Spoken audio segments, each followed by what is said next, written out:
Hello there and welcome to this edition of 5RoundMMA. I'm Alex Ramirez alongside Albert Cita. And now back this week, Guillermo Cita. I want to wish everybody a happy November, no shave November.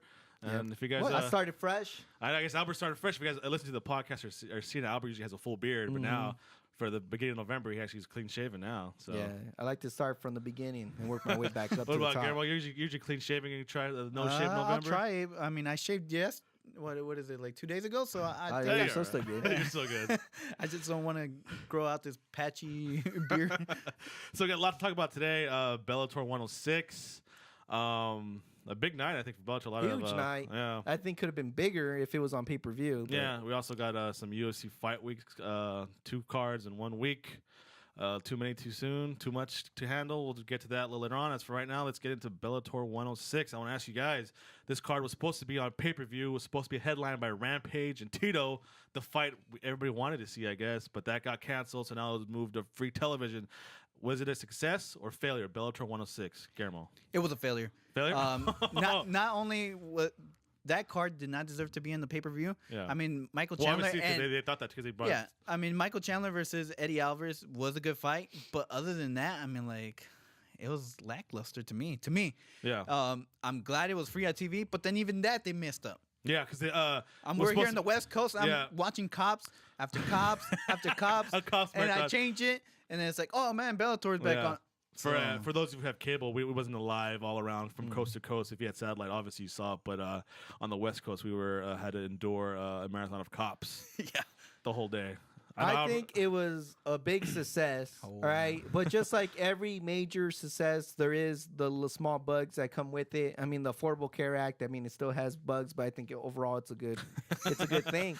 But you gotta keep in mind that you guys are missing the point here. They have big media that usually doesn't cover them. I mean, obviously all the MMA sites always cover Bellator, but they were a lot more coverage in this particular event. I wonder because Tito and Rampage. But that's what I'm saying. But overall, it was still a success. They still covered it, and because they had all the eyes more detailed, they still delivered a pretty good product. Yeah. The fights were still awesome. The fights were so good. Maybe the results weren't what people expected. Well, obviously, and maybe the results were controversial. But hey, controversy brings drama. Everybody wants to see that, and there you go. 3 of their top stars did lose: Pat Curran, King Mo, and Michael Chandler. Now let's. I think you can repackage this whole card again and just sell Do it you as really a rematch. Want to see it again? A rematch for every bout? And it will get not only would it get the same amount of ratings or hype. You're crazy. It's gonna double it. You're crazy. I mean, I will not tune in if I see rematches the again. Rematch, you will not tune in to see the rematch of Eddie Alvarez versus Michael That's the Chandler. only one. That's the only one. Daniel Strauss versus Pat Curran. I don't want to see that. You think Pat Curran's gonna go down like that again? No. I don't want to see so. that. Oh, you want to see King Mo versus You want to see King Mo versus Emmanuel Nunes again? We're not going to see it because he's been twice already. One reason only. King Mo isn't going to play it safe no more. He's going to say, you know what, knock me out this time. Again. But this time he's going to go out and get it, though. Nah, I would not watch it if there's all rematches. Yeah, I think Bellator would have been more happier if, like, Curran would have won, Mo would have won, I think that would have been a perfect night for Bellator. But as far as being entertainment, this is the best thing that could have happened. Yeah. You guys want to jump to the main event? I mean, Michael Chandler and Eddie Alvarez. Let's jump into it. Amazing. Michael Chandler's been their poster boy since he beat Eddie Alvarez. I call him Michael Mr. Bellator Chandler. But he lost, though. He's not the champion. He has an official loss. What judge you talk to. We've seen companies rise and fall with stars. Look at Affliction. Look at Elite XC. Yeah. Once their stars lose, because they have so much invested in that one, they go under. But can Bellator survive a Michael Chandler loss, you think, Garrel? Yeah, because we got the rematch. Yeah. No, well, they can survive. I mean, just because Eddie Alvarez is a well-known fighter, he does represent the company well. But I mean, like, Eddie Alvarez, but he doesn't want to be. And that's the other question. Yeah. He doesn't want to even be in Bellator. So now your champion for your most popular division is a guy who doesn't want to be there. Exactly. And so it's gonna be that much sweeter when Michael Chandler beats him again. Did you guys remember? I don't remember the contract. Was it like if he won, he has I think he has to give Michael Chandler the rematch. Okay. If he were to lose, he would have been cleared from his contract. So now he has one more fight. Yeah. No matter what, Michael Chandler, one more title defense or one more fight with Michael Chandler? No, one more fight against Michael Chandler. After That's this his contract. From what I was told, from what I read, after this fight, he's clear to go win or lose. Okay. But if he won this previous fight, he had one more. So technically, but see, here's like the double-edged sword. If he would have lost, he'd been out of his contract. But if he would have lost, Dana White said that he wouldn't sign him because he doesn't sign Isn't this like Bellator rejects. But this is like karma at its best, though. Like, yeah. they could. I mean, like, Eddie Alvarez could be in UFC right now, fighting Josh Thompson, TJ Grant, guys like that. But I mean, but he wouldn't have to. Their poster boy Michael Chandler could still be on top. Yeah. And this is like they mistreated him. They took him to court instead of just let him go again. And like now he's their champion. So I mean, this is kind of almost like Bellator kind of deserved this. I thought. Yeah, I mean, it's you punish me, I'll punish you right back. I'm gonna take like, your. I think it's karma. Take in what you guys hold dear, which is Michael Chandler. Yeah, he did. I mean, Michael Chandler's face is pretty busted And up. to me, it just proved that Michael Chandler is not the best in the world at 155. And I just wanted to bring that up because I know it really gets him mad. Because to me, what I saw yesterday, Eddie Alvarez and Michael Chandler will not hang in the UFC. Wow. How do you say that? Wow. Because How do you say that? because I got 5 people that are better than these guys. Okay. How do you have 5 people better than them? Name the Gilbert- 5 people that they fought that are better than them right No, now. I'm just telling you the 5 people that I think are better than in the UFC right now? UFC right now is Gilbert Melendez, Benson Henderson, Anthony Pettis, Josh Thompson, Michael Chandler and would Craig take them Maynard. all down. What was Anthony Pettis' Achilles heel? Was it Anthony Pettis' Achilles heel against Clay Guida? The ground wrestling. pound. Guess what? Michael Chandler is 10 times better than Clay Guida. Yeah. So there you go there. And if you look at everybody else, Benson Henderson has always been known to get taken down easily. Hello, Michael Chandler is a wrestling. If Michael Chandler was so good, he should have had no problem with Eddie Alvarez. Just my personal opinion. But okay, then maybe Eddie Alvarez. First of all, Michael Chandler won that fight. Second of all, Eddie Alvarez isn't no joke. And I pray every night that Eddie Alvarez that Eddie Alvarez gets his UFC contract so he can clean out the UFC. Dana White will technically have egg in his face because you didn't have the best fighter. The best fighter belonged to Bellator. If that were to happen, then in your theory, the two best lightweights Or in are Bellator, Eddie Alvarez period. and Michael No. Chandler. Yes. if that were to happen, That's the best. I wish just so he can get I egg would in his come face. here, He I can would- take it in his face. You get egg in your face. It'll be beautiful. Everybody's getting egged here if today that on happened, 5 Round if MMA. Eddie Alvarez or Michael Chandler ever become the UFC 155 champion, I will bring eggs here and you can egg me in front of everybody. Oh man, I'm getting ostrich egg. But the minute Eddie Alvarez is out of the UFC, like let's say he signs with the UFC, he loses his first fight, I'm gonna egg you. Okay, but I'll be fine. I'll take 10 eggs. I'll take a dozen. I think they both can hang in the UFC. They No, can I hang. mean, I'm not saying they can't hang. They I can just don't hang, see him in the but top 5. Michael Chandler, regardless They of might what be happened 4 last and night, 5. is the Maybe. best. No, 4 Michael and Chandler 5. is the best lightweight in the world, period. In the universe, if the aliens want to come down and challenge, in the universe. Oh man, this is too funny because I think you put too much stars No. into Michael Chandler, just like Bjorn Rebney does, and when it fails you, it makes you look even dumber. I don't know how it felt me. The fight was exciting, and I think Michael Chandler won. So do you think it's gonna be automatic rematch? Are they even? Yes. Oh, yeah, they it's should. not Are they rematch. even gonna dare put Michael Chandler back in the No. tournament? No, It's immediate rematch. It's There automatic. has to be. Yeah, So it's like a no-brainer. I So think. basically, the Bellator tournaments are kind of being irrelevant now, all right? Yeah. But what about the likes of Caveman, Rickles, Sato, all these guys? What are these guys fighting for? I mean, they're fighting for a shot to maybe face somebody later on. Whoa, or they what? do have to redo their tournament, Yeah. so I think it. Well, if they're in it- the middle of the lightweight yeah, tournament right now. So I think it kind of lines up if you think about it. I mean, they get the rematch, and then whoever wins gets the next Yeah, but champion. Yeah. at the same time, that's kind of not fair. If some people are not allowed or skip over the tournament, like then what's the point? Like, like Alex said, Well, it's yeah. like these guys, like the Rockies, that you have to go through this tournament, and it's like you're the underdog to face this champion Well, I because think there's this this is other a unique, famous. I think this is a unique situation because one, Eddie Alvarez is technically only scheduled for a rematch. This is so weird. I mean, like, why? Yeah, but how, do you think that's fair? That Just let the No, guy no, go. contract no, said, no, Let him hey, it's go. fair. I think Michael Chandler's I straight out the back. I think Joe Rebney gets more credit if he tells Michael Chandler, "Or get your butt back in the tournament Yeah. and become champion," even though you might not fight Eddie This Alvarez is such again. a straight. Just let Eddie Alvarez go. Alvarez could have been like, Yeah. you could have gone to UFC. I give Bellator more respect, and Michael Chandler I think grows more as a champion if he goes back into the tournament. Oh, Well, yeah, yeah, of course. But he's not the champ, so. And it makes you wonder now how they're gonna handle the Ben Askren situation too. I mean, if this is they kept. Well, from what I heard, it's pretty simple. If they give him a guaranteed title shot, he gets the UFC Did you hear about contract. that? Like Bjorn said they'll let Ben Askren go Oh, to yeah, the yeah, UFC I did hear only about if it. he got an automatic title shot. But it's just like obviously you fight Bellator, you lose a year of your prime. Look at Eddie Alvarez, but he did come back and show Well, up. Ben Well, Askren would lose He the did title put fight. egg in their face, did he not? I would say one thing: Bellator beat UFC in our segment because they came first. There you And, go. what's A their small second segment? victory there. All No, right, so, it only came first because he's a big Michael Chandler fan. there's a lot more to talk about. Yeah. So coming up, we got UFC Fight Week, Fight for the Troops, and a UFC Fight Night all in 1 week. So stick around, guys. Please visit FiveRoundMMA.com on our social media on Twitter, Facebook, and Instagram. FiveRoundMMA.com. All right, this week we got 2 UFC cards. UFC Fight for the Troops on Wednesday, November 6th, and we also got on Saturday, November 9th, Fight Night, Hendo versus Belfort. So that one kind of snuck up pretty quick on us, huh? Yeah. But first off, I mean, 2 fight cards in 1 week. I was looking at the cards earlier.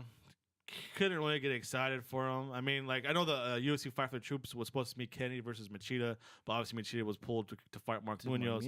Now it's Kennedy versus Natal. I mean, you guys excited for that main event? I mean, I guess so. No. I'm happy for the cause. I'm not Yeah. happy for Yeah. And I'm excited to see Tim Kennedy. I mean, I like Tim Kennedy. Yeah. But it's not something to freaking get off my chair and be excited. I guess I'm really trying to get to is this.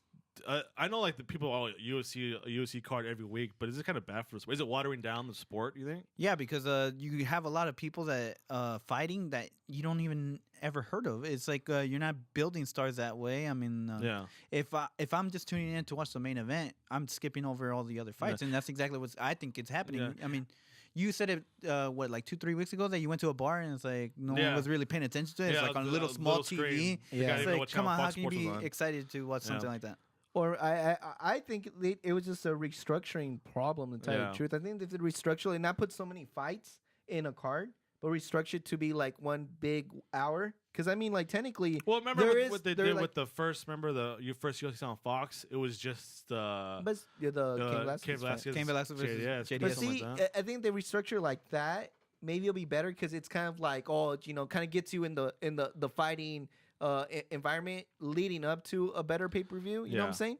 Because they have some fight. I mean, Lawrence Larkin, but he's in the Facebook ones, which is weird to me. Oh, wow. They got Bobby Green, Dennis Bermudez, and they got Liz Cambridge and Tim Kennedy. So I think if they would have kind of packaged them together, well, they're little hidden gems here and there. I mean, like, but we're big Lawrence Larkin fans, but if you would have kind of just package that, I think would have been better. They make a full card. But okay, like, would you go like out to a bar and watch this card?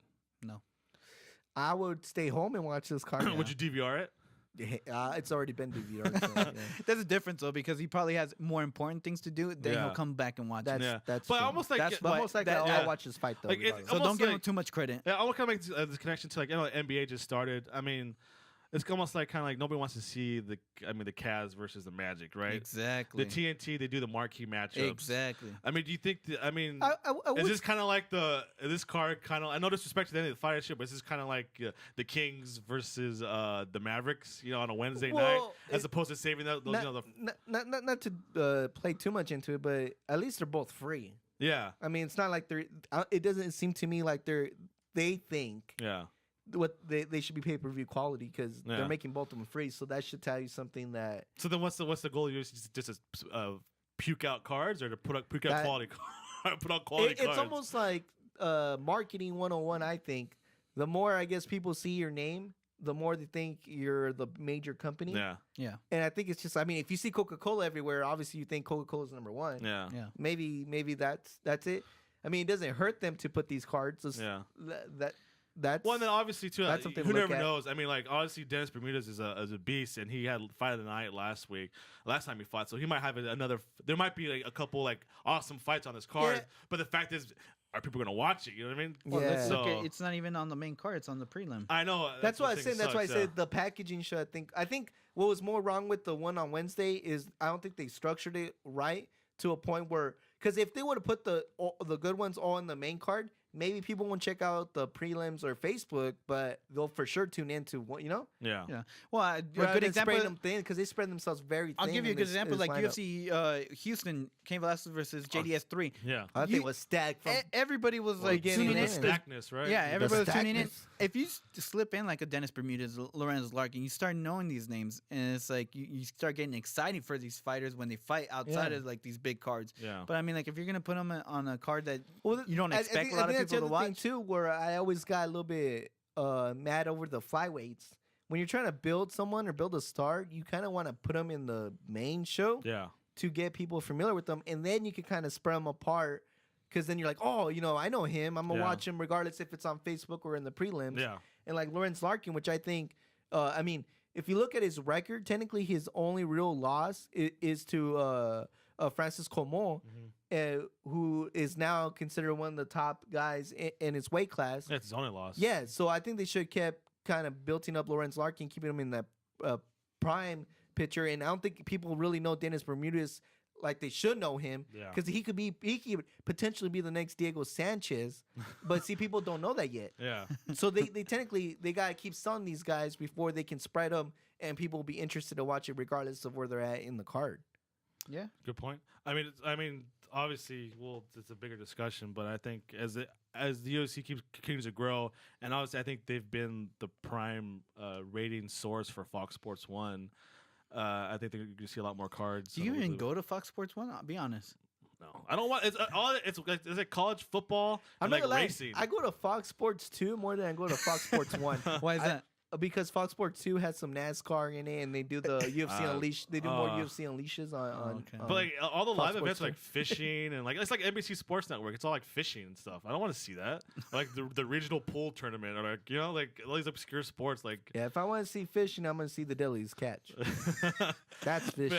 But, UFC Fight for the Troops will be on Wednesday, November 2nd. It's going to be on Fox Sports 1. Yeah, you're right. Yeah, Fox Sports 1. And then we got on Saturday we got UFC Fight Night, Belfort versus Henderson, November 9th, being held in Brazil once again. What do you know? Vitor Belfort fighting in Brazil again. I think didn't he? And big old Brazilian card list right here. Yeah, yeah. No, it's hard to be excited for some of these fighters that I don't even know. There is a couple, like, again, there's some gems in there. One BS1 being Rafael Cavalcante, because he is the former light heavyweight champion of Strikeforce. He was the first person to defeat King Mo. This is when King Mo was on his tear. When King Mo actually went out there and was more aggressive. And went for it. So before he ran into Emmanuel Newton. Yeah, and so I think this. And he also trains with Black House, so that's a good one. That's what it was. Bias. And then of course Paulo Thiago. He's kind of lingering in there. So, but I mean, obviously, the one to look out for is this Belfort versus Henderson. Yeah. Well, no, my hidden gem is Darren Cruikshank. Oh yeah. Of course. Friend of the show. Is he on the Facebook or is he on the card? He's on the Facebook prelim. He's on the prelims on the Facebook ones. Yeah. But I mean, obviously, the big one is Belfort versus Henderson. Two guys getting up there. I mean, even though Belfort is considered the number one thing is that I'm not even excited for this. Yeah, because how could you? Because this is strange. Because technically, does it really do for if Dan Henderson wins? Does that push him in the 205 ladder? If Vitor wins, does that really push him in the 185 ladder? To me, I think. Well, remember Belfort said, "I'm not going to fight at 185 unless it's a title shot." That's why he's fighting up at this fight's at light heavyweight. Yeah. So he's just basically he took a fight just to take a fight, basically. Yeah, but it doesn't make sense to me. If Vitor beats Dan Henderson, does he still deserve a title shot at 185? Well, to me, it's irrelevant too, because both of these guys will never hold UFC gold ever again. Okay, that question, but who would get a title shot first? I mean, Hendo was promised a title shot, but John Jones, remember, he got hurt. Remember, so yeah. So both these guys they have gotten title shots in the past. Who do you think we get title shot next? Who sooner? Vitor Belfort, I think Vitor Belfort is the closest, because Dan Henderson, I think he hit too many speed bumps on his way. Yeah. So. And then Vitor Belfort can beat Lyoto Machida I don't know. at middleweight. Please.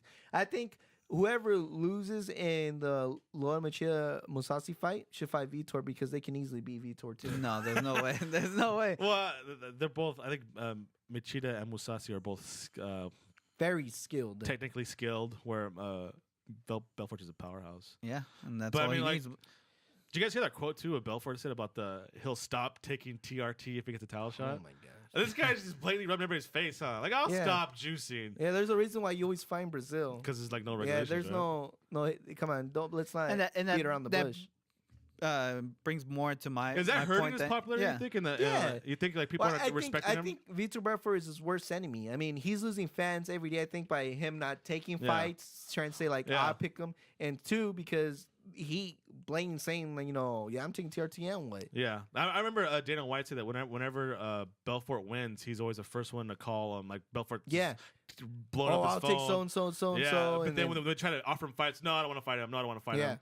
And then so it's like this guy's trying to be his own matchmaker. He's basically his own matchmaker, following his own regulations, and he fights who he wants to fight, where he wants to fight. So it's like, what is this? What does this guy want? I mean, I'm already getting tired of Vitor Belfort. He accepts every fight that he asks for. Yeah. But I mean, I don't know. Well, with that said, that comes to a conclusion, I think. Yeah. So next week. Well, it's. Well, just like the fights, the water's been overfilled. Well, it's just the quiet before the storm. This segment has been flooded. It's the quiet before the storm because GSP versus Johnny Hendricks is coming up. That's coming up? I don't even know the schedule of UFC. It's too much. I can't handle it. Too much on the calendar. I'm supposed to know this stuff, and I don't even know it. But until then, make sure to follow us on Twitter at FiveRoundMMA.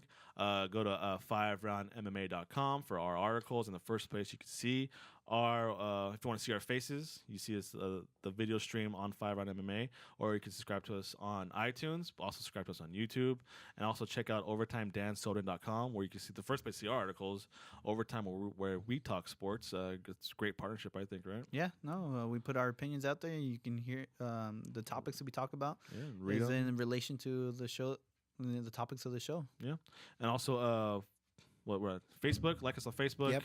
Instagram, Twitter, all that stuff.